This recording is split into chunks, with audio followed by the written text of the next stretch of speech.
melakukan goncengan itu, yang satu diputus. Ratusan warga menggelar aksi tabur bunga di depan kantor Pengadilan Negeri Kabupaten Kediri setelah sidang putusan kasus penganiayaan yang menewaskan M. Hidris Rayyan, pelajar SMA N1 Pare Kabupaten Kediri, pada Rabu pagi, 14 Mei 2025. Aksi damai yang digelar oleh Aliansi Warga Kediri Raya ini berlangsung dari pukul 11 hingga 12 waktu setempat. Selain tabur bunga, massa juga membawa sejumlah karangan bunga yang berisi tuntutan agar para pelaku dihukum setimpal dengan perbuatannya. Dalam aksi itu, mereka memenuhi area depan gedung kantor pengadilan dengan mengenakan pakaian serba hitam, membawa bunga tabur, dan menyuarakan keprihatinan atas vonis majelis hakim yang dinilai belum mencerminkan rasa keadilan. Suasana hening sesaat menyelimuti saat bunga-bunga mulai ditaburkan untuk mengenang almarhum Rayyan. Dari 5 anak pelaku yang diadili, 2 diantaranya adalah ES, 13 tahun, dan Mafi, 16 tahun, dijatuhi hukuman penjara 3 tahun 6 bulan serta tambahan 1 tahun pelatihan kerja. Sementara 3 lainnya, HGPS, 13 tahun, FAF, 12 tahun, dan RAS, 15 tahun, hanya dikenai hukuman pelatihan kerja selama 1 tahun. Pihak keluarga korban melalui kuasa hukumnya, Dipa Kurniantoro, menilai putusan tersebut jauh dari tuntutan maksimal yang bisa dijatuhkan berdasarkan pasal 80 ayat 3 Undang-Undang Perlindungan Anak. Hal senada diungkapkan oleh Harsono Badai Samodra, paman almarhum Rayyan. Dia menyebut hukuman yang dijatuhkan sangat tidak sebanding dengan kehilangan nyawa keponakannya. Dari pihak penasihat hukum terdakwa, Awang Hairul, menyatakan masih menggunakan waktu 7 hari untuk mempertimbangkan langkah banding. Ia menyoroti ketidaksesuaian vonis dengan peran masing-masing terdakwa dalam perkara yang menerapkan pasal 55 KUHP. Sementara itu, Jaksa Penuntut Umum, Wais Deva Ikorni, dari Kejaksaan Negeri Kabupaten Kediri juga menyatakan hal serupa. Hingga saat ini, baik pihak jaksa maupun kuasa hukum terdakwa masih mempertimbangkan kemungkinan banding.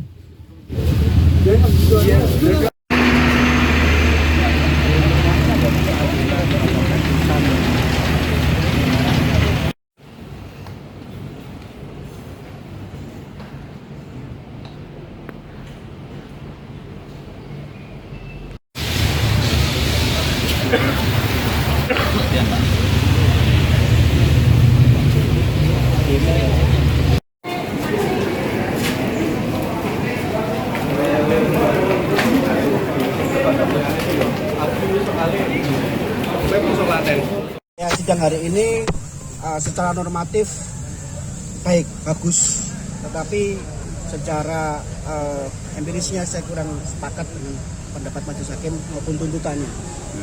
Karena kalau melihat dari dakwaan itu adalah pakai pasal Undang-Undang Perlindungan Anak pasal 81 dan 3, di mana itu ada pemberatnya. Di ayat 3 itu pemberatnya apabila penganiayaan itu mengakibatkan kematian, seharusnya tuntutan maksimal itu 10 tahun.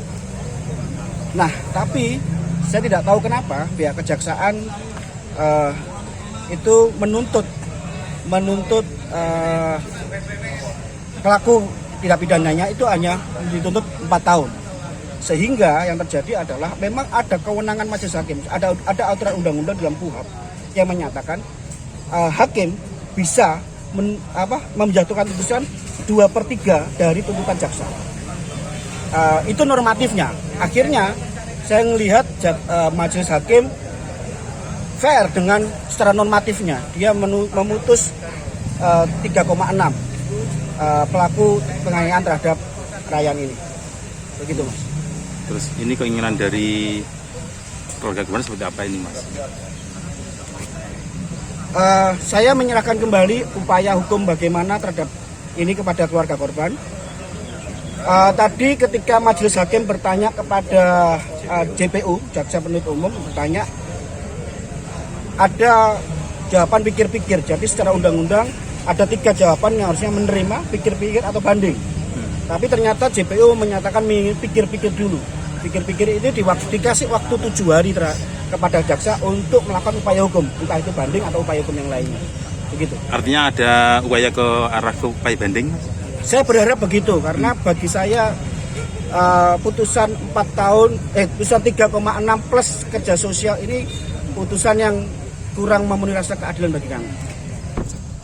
Sidang putusan hari ini bahwa kita dari pihak pengacaranya terdakwa anak ini ini masih pikir-pikir dengan putusan 3 tahun 6 bulan dan ditempatkan di pelatihan kerja di Dinas Tenaga Kerja Kabupaten. Artinya menilainya sudah sesuai atau seperti apa, Pak? Sebetulnya ya belum sesuai lah, karena apa? Peran di sini dari 14 orang itu masing-masing adalah pasal 55 sebetulnya, itu harus diterapkan. Kalau memang itu diterapkan, semuanya harus sama sebetulnya. Ini kan degradasi, jadi ada urutannya begitu. Ada yang berat, ada yang setengah berat, ada yang ringan, nah, itu. Jadi kami akan mengajukan banding insya Allah itu ke depan. Pikir-pikir berapa hari? 7 hari pikir-pikiran. Dengan putusan kita juga sudah sama-sama mendengar terkait dengan sikap JPU, kita masih pikir-pikir. Sama pikir-pikirnya. Selama 7 hari. Insya Allah sebelum 7 hari kita sudah menentukan sikap. Tadi kena berapa tahun, Pak? Untuk yang Ricci 3 tahun 6 bulan dan 1 tahun pelatihan kerja. Kemudian yang lainnya sama dengan tuntutan. Nanti minta tolong kalau yang anak disamarkan ya, maksudnya karena memang terkait dengan anak itu harus dilindungi identitasnya.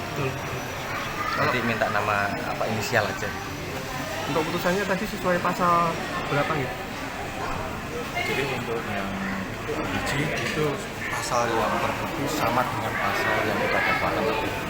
Itu pasal 80 ayat 3 karena meninggal korbannya. Kemudian juga undang-undang ayat 4 yang 170 ayat 2-nya yang satu karena ada luka. Sama kurang persisnya yang kita dakwakan itu dipertimbangkan dalam pertimbangan putusan.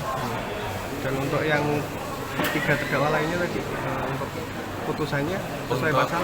Yang ketiganya juga menerima semua sesuai dengan dakwaan kami. Putusnya sama 1 tahun. Untuk yang anak Arfian, Muhammad Arfian, sedangkan yang 2 Evan dan Firman juga sama dengan tuntutan kami, yaitu 1 tahun pelatihan kerja. Rata-rata umurnya berapa? Untuk yang Ricci dan Muhammad Arfian itu usianya 16 tahun, sedangkan yang Evan, Firman, dan Hafiz, karena Hafiz tadi pledoi, itu usianya di bawah 14 tahun.